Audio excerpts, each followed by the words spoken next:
dhabuuni Oromummaa keessaa of mul'uudha. Wanni taatee taate haaloon hin jiru as keessa abbaan kaleessa dhiiga dhangalaastee har'a bor bishaan maa dhangalaastee hin jiru kaleessa wallaalummaa yoo dandeenye gaafas si gorsite yoo dandeenye gaafas kallattiis deebiin har'a carraa arganne har'a siinde har'a achitti waan baallaan dalage cobboon dhibiin armaa achitti hin jiru bilisa. Eegi akka ta'e bilis taate akka ilma Oromoo tokkotti waan Oromoof ta'uuf Oromoof deemu qeerroon Oromoo jaarroleen haga alaa dhiiraan jirtanitti dhimma Oromoo tiksuu ka danda'u haga ganda kanaatti eeguun dirqama malee kan illee nu osoo kennu osoo hin ta'in Oromummaaf isinii kenne nalleen dirqama kana Oromummaan na kenne hin beekan naa fudhachuu jira ambar fulaa kan taa'ee si qajeelchuu hin danda'u rakkoo kaleessa caasaa waliin dhaqee ebaluutti machuu jira maalii kanatti machuu jira maali waantira akkasii jira maali hin jiru ammaati wanni furmaatatti nartafu akka aadaa Oromoo akka gadaatti jaarsaa fi jaarsaan qofa furamu wanni Oromoo waan dhabsiisu jiru wanna gadda kanaa malee wanni Tigraayii dhufe wanni kanaa dhufe wanni wasi dhabsiisu hin jiru Oromoon dura akkasumaan bulaa ture ergifata warra dhufiitiin wanni kun gofuma maali hin taa'u yoo kan goote ilaalcha diinaa seelii diinaa facaasanii deeman har'a dubbii dubbatu keessatti illee mataa sin baana jechuudha.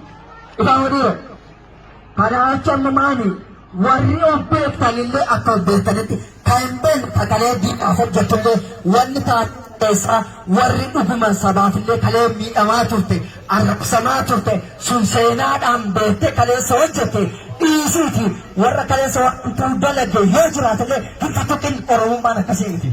Dhawwa kadansaa dalagdee hamtuu dalagdaneet arra dirreen bilisa waltuttuquun maan ta'uu dhawwa Oromummaa eegii dhoowwaa taate armaachoti waan ta'e cufatti karaa cufu waan ta'u waraan bilisummaa Oromoo bira jetanii tarkaanfi asirra jiru duratti akka Oromoon tarkaanfatu gochuun dirqama Oromummaati. Kana isin dhaamachuu fudhattanii isinii galee calleessin ta'an maan as keessa maantu caasaa diinaa kasiimu kaayyoon kan ta'e jettu waswaasa akkasii qabaanna akka Oromoof hin dhalanne Oromoon leeni.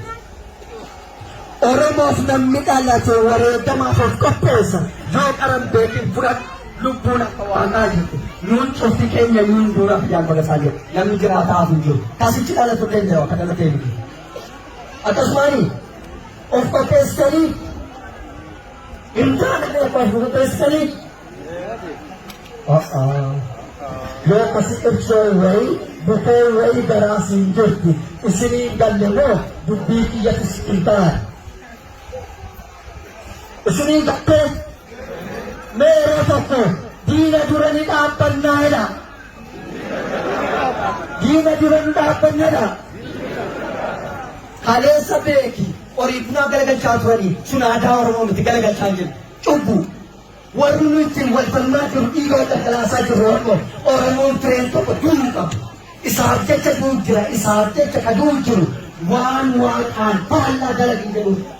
Ammoo Oromoon irraan Oromoon afalmatu jedha maal sodaa jiru hin jettuuni meeroo akkasii haniileen hin galaa guddoo dheegodhe irra deebii ati yeroo tokko qonqoo guutu dhaabaa'oo jedhaan malee hin bal'inaan kun woboodha wooboo abdii keenya daachan keenya daachan keenya Oromiyaan bilisoomti irraa Oromoon waan jedhate hin gaafu waan jedhe deebi'een tufa akka saree waan dubbate deebi'een itti gasaa nyaatu jenneeni yaa rabbi ranaas injifannoon bakararoota. Amine.